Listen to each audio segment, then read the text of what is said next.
Finally, today I show you how to Euro an elk.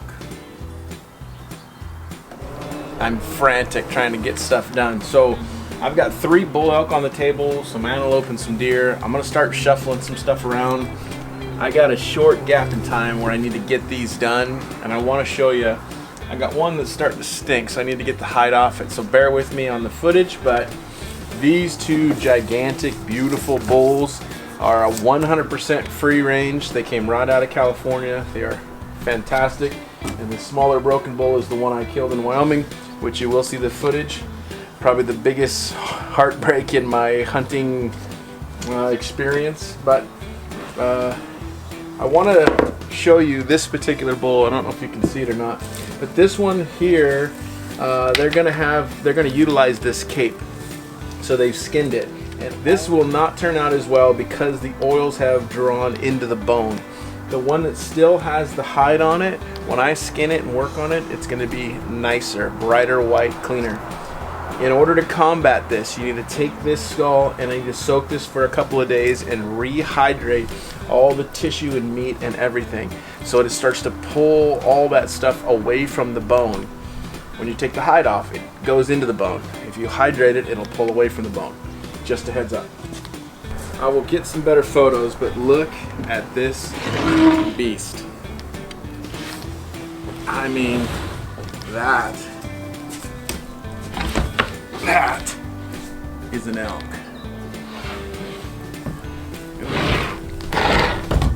The mass measurement.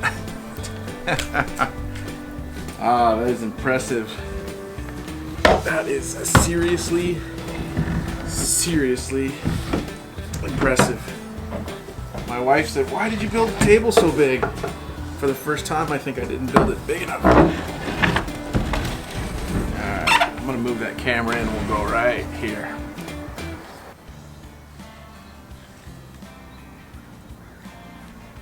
This is a great example of why you leave the hide on. See how white it is?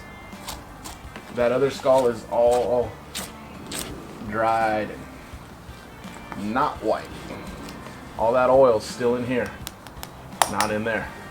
Welcome back. We're skinning critters again. Same old rule, take all the hide off. I'm peeling him right up the nose, out and around the pedicle. This is gonna take some time. Big bull elk are extremely hardy. Everything about them is tough. Their neck, their head, the size of them. The older and more mature the bull, the more difficult the Euro.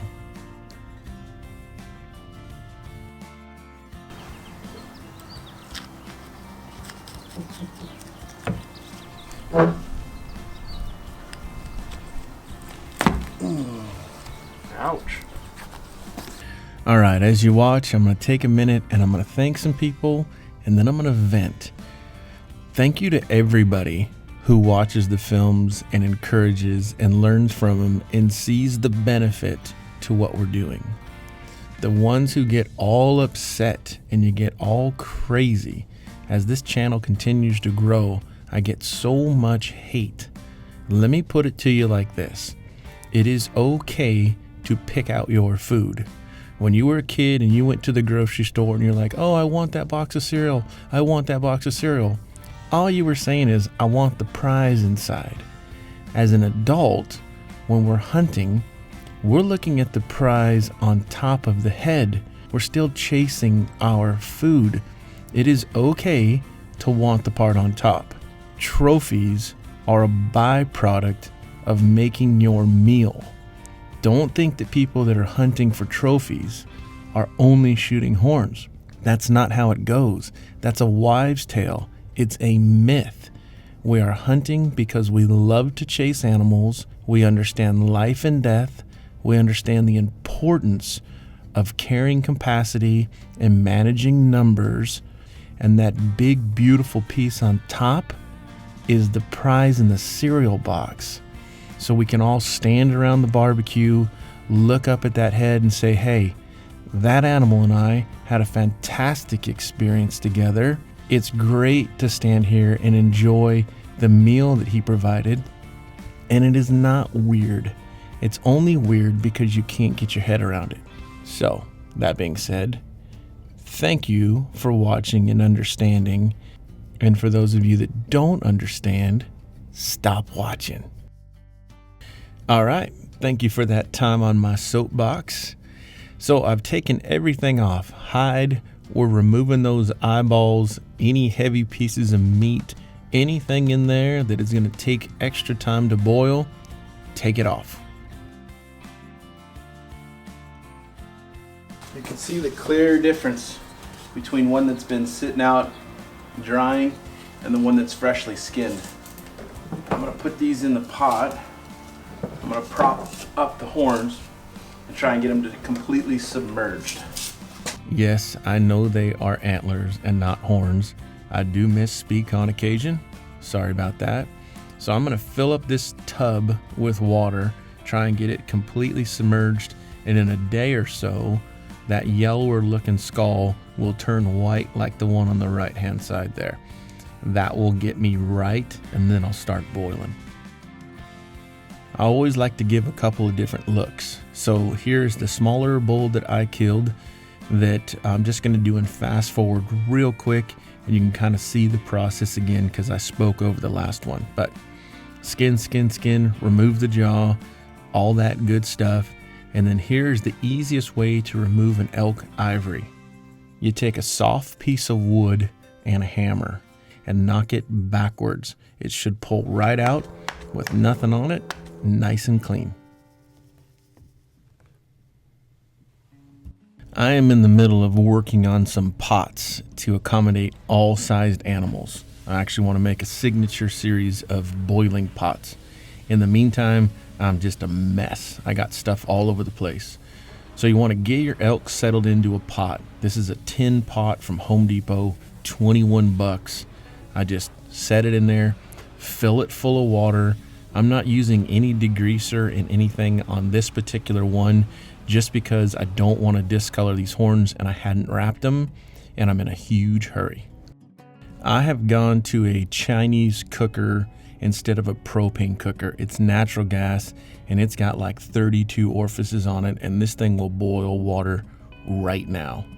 So I got that skull hot, boiled hard, and I think it was in there for a full hour before the skin started to split on top of the head. I've got the skull out of the pot, got it laid down, and I'm starting to power wash. I always start on the top of the head for whatever reason.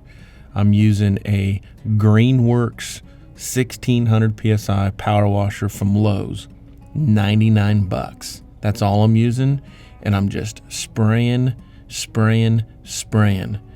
The only place I think you should be delicate with is the nasal cavity that you can see from the top. I pull all the inside nasal cavity out because I don't think you can get that skull clean with it in there.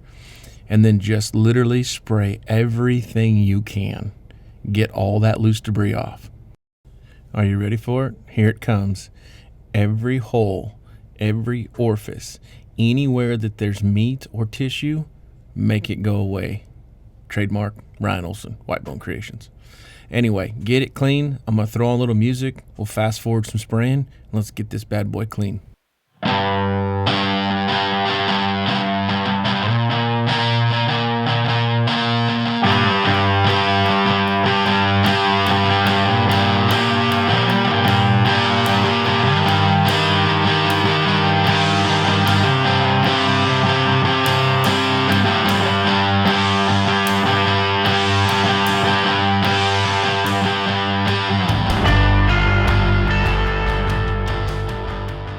I am completely serious about the most satisfying skull video ever. This is one of those pieces. Done right, that nasal cavity and everything will come right out on an elk. I've never been able to do that on a deer. I can do it on almost every single pig. From there, just like a deer, we're going to take out all the ear butts. I take a screwdriver, I knock it into the ear hole, and try and pop out that ear butt. There's tissue that grows in and around that little core. You gotta knock it free or you can't get it clean. It doesn't damage the skull and you don't see it from the front. Make sure it comes out.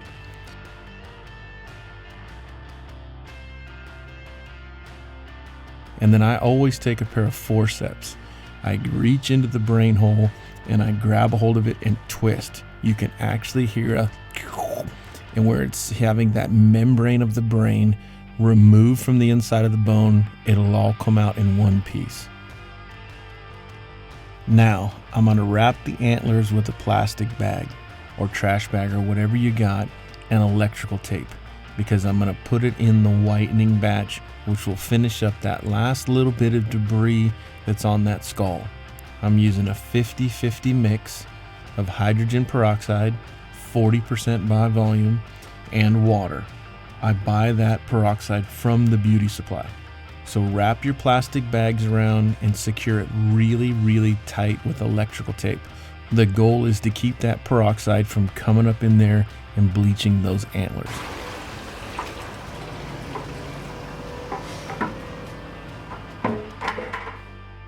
All right, peroxide mix right up to the base of the horn, over the skull cap.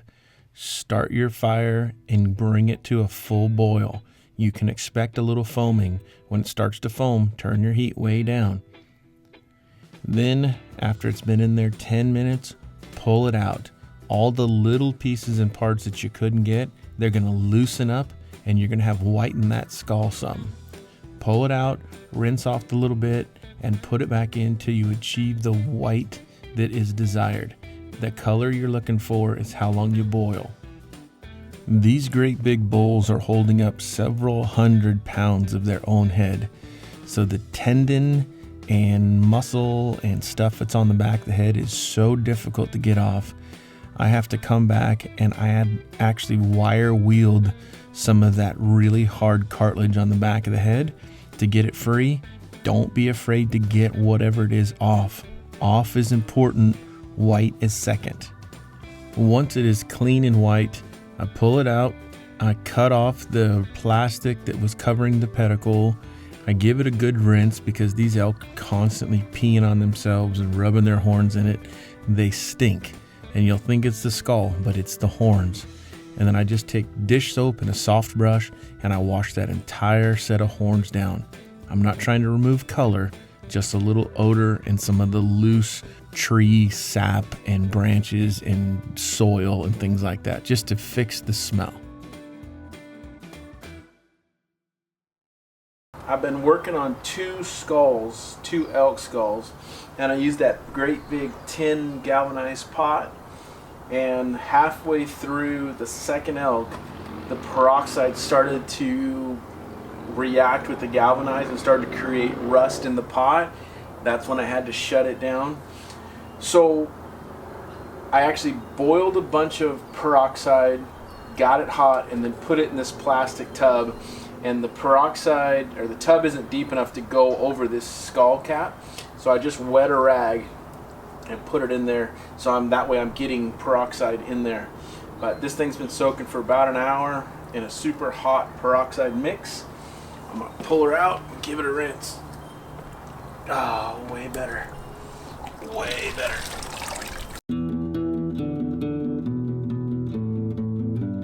Elk week is officially over. I've got 4 beautiful bulls here, ranging in all sizes from off the charts magnificent and heavy to long and beautiful to broken, yours truly, and a first-time bull from a youth hunter. My 2 cents, if you're gonna have an animal mounted, I suggest you peel the cape and don't saw cut the skull cap off, and you have it Euroed. If you European the skull, then you can have that memory at your home a week later, 10 days, whatever it is. Most taxidermists, 8 to 9 months is what you're gonna wait to get your trophy back up on the wall. I say for the price of a hotel room, get your trophy up right now. Love it, enjoy it. When they go to mount it, they'll just cut it right off the skull cap. Easy peasy, no money lost. And if you do cut it in the field because it's too heavy, I say same thing, just crown mount it. This elk here was the first elk of a good friend of mine. His 12-year-old son shot it on a public land unit, and we just put it up, just crown mounted it. Put it on an old piece of oak, That's all just scrap. But he can put that on the wall and he can enjoy that while he's waiting for everything else to come in. I just think it's great, great advice. So, last piece of the puzzle. This is not an hour-long project. These take me personally, they take me quite a bit of time. I want to say between these two big bulls, I've got 10 hours in it.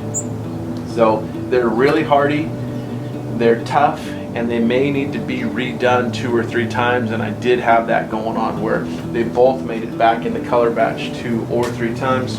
But they're beautiful.